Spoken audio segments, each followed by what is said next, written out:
ತುಂಬಾ ದೂರ ಅಲ್ಲ ಸಾರ್. ಇಲ್ಲೇ ಬೆಂಗಳೂರು ತುಮಕೂರಿನ ಮಧ್ಯ ನೆಲಮಂಗಲ ಇದೆಯಲ್ಲ, ಅದಕ್ಕೆ ಅಂಟಿಕೊಂಡ ಹಾಗೆ ಇರುವ ಪುಟ್ಟ ಗ್ರಾಮ ನಮ್ಮದು.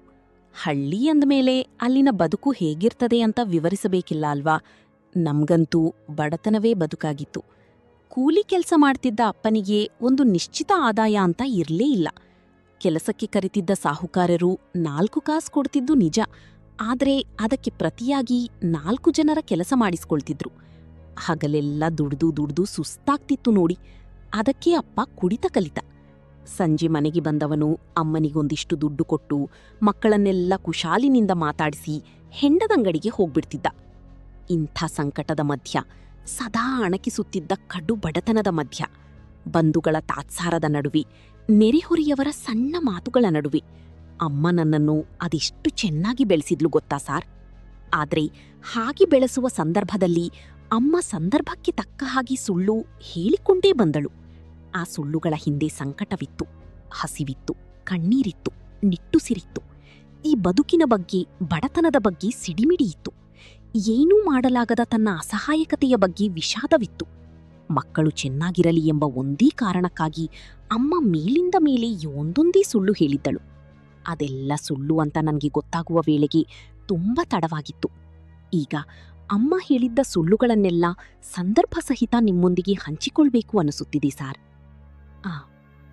ನಾನು ಆಗಷ್ಟೇ 1ನೇ ತರಗತಿಗೆ ಸೇರಿದ್ದೆ. ಯಥಾಪ್ರಕಾರ ಮನೆಯಲ್ಲಿ ಮಧ್ಯಾಹ್ನ ಬಡತನವಿತ್ತು. ಬೆಳಗ್ಗೆ ಹೊತ್ತು ತಿಂಡಿ ತಿಂದು ನಮಗೆ ಅಭ್ಯಾಸವೇ ಇರಲಿಲ್ಲ. ಬೆಳಗ್ಗೆನೇ ಅಮ್ಮ ಅಕ್ಕಿಯದೋ ರಾಗಿಯದೋ ಗಂಜಿ ಮಾಡುತ್ತಿದ್ದಳು. ಅಪ್ಪ ಲಘುಬಗೆಯಿಂದ ಗಂಜಿ ಕುಡಿದು ಹೋದ ಮೇಲೆ ಉಳಿದಿದ್ದರಲ್ಲಿ ನಾನೂ ಅಮ್ಮ ಪಾಲು ಮಾಡ್ಕೋತಾ ಇದ್ವಿ. ತುಂಬ ಸಂದರ್ಭಗಳಲ್ಲಿ ಏನಾಗ್ತಾ ಇತ್ತು ಅಂದ್ರೆ, ಅಮ್ಮ ತಟ್ಟೆಗೆ ಗಂಜಿ ಹಾಕಿದ ತಕ್ಷಣ ನಾನು ಗಟಗಟನೆ ಕುಡಿದು ಬಿಡ್ತಿದ್ದೆ. 2 ನಿಮಿಷದಲ್ಲಿ ನನ್ನ ತಟ್ಟೆ ಖಾಲಿಯಾದದ್ದು ಕಂಡು ಅಮ್ಮ ಒಮ್ಮೆ ಎಲ್ಲನೇ ನಕ್ಕು ತನ್ನ ತಟ್ಟೆಯಲ್ಲಿ ಇದ್ದದ್ದನ್ನು ನನಗೇ ಕೊಡ್ತಿದ್ಲು. ನಾನು ಅಚ್ಚರಿಯಿಂದ ಅಯ್ಯೋ ಯಾಕಮ್ಮ ಎಂಬಂತೆ ನೋಡಿದರೆ, ಕಂದ, ನನಗೆ ಈಗ ಹಸಿವಾಗ್ತಾನೇ ಇಲ್ಲ ನೋಡಪ್ಪ, ನೀನು ಶಾಲೆಗೆ ಹೋಗ್ಬೇಕಲ್ಲ, ಸುಸ್ತಾಗತ್ತೆ, ತಗೋ ಹೊಟ್ಟೆ ತುಂಬ ಕುಡಿ, ಹೇಗಿದ್ದರೂ ನನಗೆ ಹಸಿವಾಗಿಲ್ಲವಲ್ಲ ಅನ್ನುತ್ತಿದ್ದಳು. ಅದು ಅಮ್ಮ ಹೇಳಿದ ಮೊದಲ ಸುಳ್ಳು. ಬಡವರಿಗೆ ಭಯಭಕ್ತಿ ಜಾಸ್ತಿ ಅಂತಾರೆ. ನಮ್ಮ ಮಟ್ಟಿಗೂ ಈ ಮಾತು ನಿಜವಾಗಿತ್ತು. ಅದೇ ಕಾರಣದಿಂದ ಹಬ್ಬ ಹರಿದಿನಗಳು ಜಾಸ್ತಿ ಇದ್ದವು. ಪ್ರತಿ ಹಬ್ಬಕ್ಕೂ ಬೆಲ್ಲದ ಪಾಯಸವೇ ಸ್ಪೆಷಲು.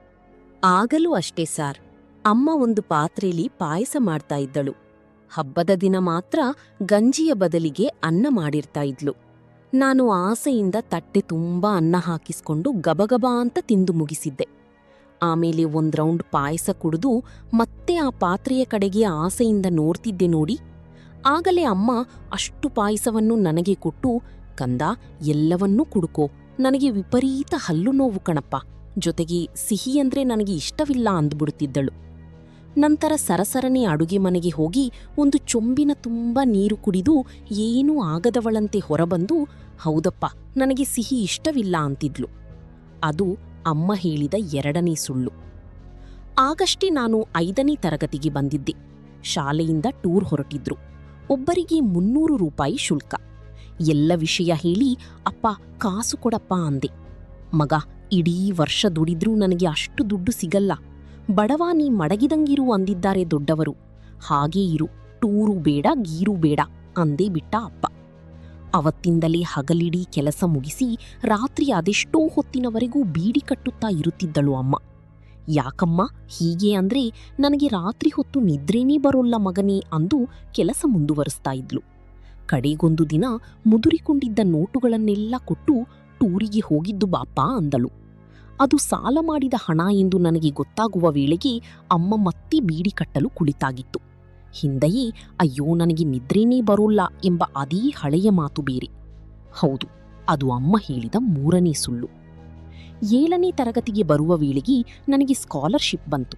ಭರ್ತಿ 100 ರೂಪಾಯಿ. ಅದರಲ್ಲಿ ಅಮ್ಮನಿಗೆ ಒಂದು ಹೊಸ ಸೀರೆ ತೆಗೆದುಕೊಡೋಣ ಅಂತ ಆಸೆ ಇತ್ತು. ದುಡ್ಡನ್ನು ಅಮ್ಮನಿಗೆ ಕೊಟ್ಟು, ಕೆಂಪು ಕಲರ್ನ ಒಂದು ಸೀರೆ ತಗೊಮ್ಮ, ಅದರಲ್ಲಿ ನೀನು ಚೆಂದ ಕಾಣ್ತೀಯಾ ಅಂದೆ. ಅಷ್ಟಕ್ಕೆ ನನ್ನನ್ನು ಬಾಚಿ ತಬ್ಬಿಕೊಂಡು ಹಣೆಗೆ ಮುತ್ತಿಟ್ಟು ನಿಂತಲ್ಲೇ ಬಿಕ್ಕಳಿಸಿದಳು ಅಮ್ಮ. ನಂತರ ಅವತ್ತೇ ಸಂತೆಗೆ ಹೋಗಿ ಅಪ್ಪನಿಗೂ ನನಗೂ ಹೊಸ ಬಟ್ಟೆ ತಂದಳು. ನಿನಗೆ ಅಂದಿದ್ದಕ್ಕೆ ನನಗ್ಯಾಕಪ್ಪ ಬಟ್ಟೆ, ನನಗೆ ಅಂತಹ ಆಸೆಯೇನೂ ಇಲ್ಲ ಎಂದು ತೇಲಿಸಿ ಮಾತಾಡಿದಳು.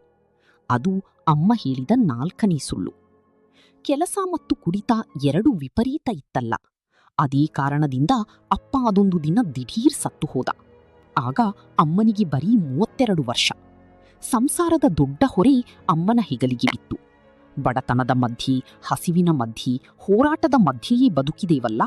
ಹಾಗಾಗಿ ಅಮ್ಮನಿಗೆ ದಾಂಪತ್ಯ ಸುಖ ಅಂದರೆ ಏನೆಂದೇ ಗೊತ್ತಾಗಿರಲಿಲ್ಲ. ಅದನ್ನೇ ಪಾಯಿಂಟ್ ಎಂದಿಟ್ಟುಕೊಂಡ ಬಂಧುಗಳು, ಇನ್ನೊಂದು ಮದುವೆ ಮಾಡ್ಕೊಳ್ವೆ, ನಿನಗಿನ್ನೂ ಚಿಕ್ಕ ವಯಸ್ಸು, ಗಂಡಿನ ಸಾಂಗತ್ಯ ಬಯಸುವ ವಯಸ್ಸು ಅದು ಎಂದೆಲ್ಲ ಒತ್ತಾಯಿಸಿದರು. ಇಲ್ಲ ಇಲ್ಲ, ನನ್ನೆದೆಯಲ್ಲಿ ಈಗ ಪ್ರೀತಿ, ಪ್ರೇಮ, ಪ್ರಣಯ ಎಂಬಂಥ ಸೆಂಟಿಮೆಂಟ್ಗೆ ಜಾಗವೇ ಇಲ್ಲ ಅಂದು ದೃಢವಾಗಿಯೇ ಹೇಳಿಬಿಟ್ಟಳಲ್ಲ ಅಮ್ಮ. ಅದು ಅಮ್ಮ ಹೇಳಿದ 5ನೇ ಸುಳ್ಳು. ಓದು ಮುಗಿದದ್ದೇ ತಡ ನನಗೆ ಕೆಲಸ ಸಿಕ್ತು. ಸಿಟಿಯಲ್ಲಿ ದೊಡ್ಡ ಮನೆ ಮಾಡಿದೆ, ಒಂದಿಷ್ಟು ದುಡ್ಡು ಮಾಡಿಕೊಂಡೆ. ಅಮ್ಮ ನನಗೋಸ್ಕರ ಪಟ್ಟ ಕಷ್ಟವೆಲ್ಲ ಗೊತ್ತಿತ್ತಲ್ಲ.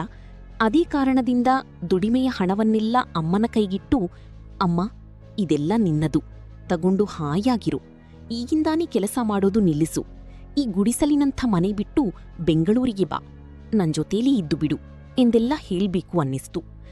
ಸಡಗರದಿಂದಲೇ ಊರಿಗೆ ಹೋದವನು ಎಲ್ಲವನ್ನೂ ಹೇಳಿದೆ. ಅಷ್ಟು ದುಡ್ಡನ್ನು ಅಮ್ಮನ ಮುಂದೆ ಸುರಿದೆ. ಅಮ್ಮ ಅದನ್ನು ನೋಡಲೇ ಇಲ್ಲ ಎಂಬಂತೆ ಅಷ್ಟನ್ನೂ ತೆಗೆದು ನನ್ನ ಕೈಗಿಟ್ಟು ಹೇಳಿದಳು, ಮಗ, ನನ್ನತ್ರ ದುಡ್ಡಿದೆ ಕಣಪ್ಪ, ಮಡಿಕೆ ಕುಡಿಕೆಯಲ್ಲಿ ಎಲ್ಲ ಅಡಗಿಸಿಟ್ಟಿದ್ದೀನಿ ಕಣೋ, ಅದೆಲ್ಲ ಖರ್ಚಾದ್ಮೇಲೆ ನಿನ್ನತ್ರ ಕೇಳ್ತೀನಿ, ಸದ್ಯಕ್ಕಂತೂ ನನಗೆ ದುಡ್ಡಿನ ಅಗತ್ಯವೇ ಇಲ್ಲ. ಅದು ಹೌದು, ಅದು ಅಮ್ಮ ಹೇಳಿದ 6ನೇ ಸುಳ್ಳು. ಅಮ್ಮ ನನ್ನ ಯಾವುದೇ ಆಸೆಗೂ ಅಡ್ಡಿ ಬರಲಿಲ್ಲ. ಮುಂದೆ ನನ್ನಿಷ್ಟದಂತೆಯೇ ಮದುವೆಯಾಯಿತು. ಶ್ರೀಮಂತರ ಮನೆಯಿಂದ ಬಂದಿದ್ದ ನನ್ನ ಹೆಂಡತಿ ಅಮ್ಮನಿಗೆ ಅಡ್ಜಸ್ಟ್ ಆಗಲೇ ಇಲ್ಲ.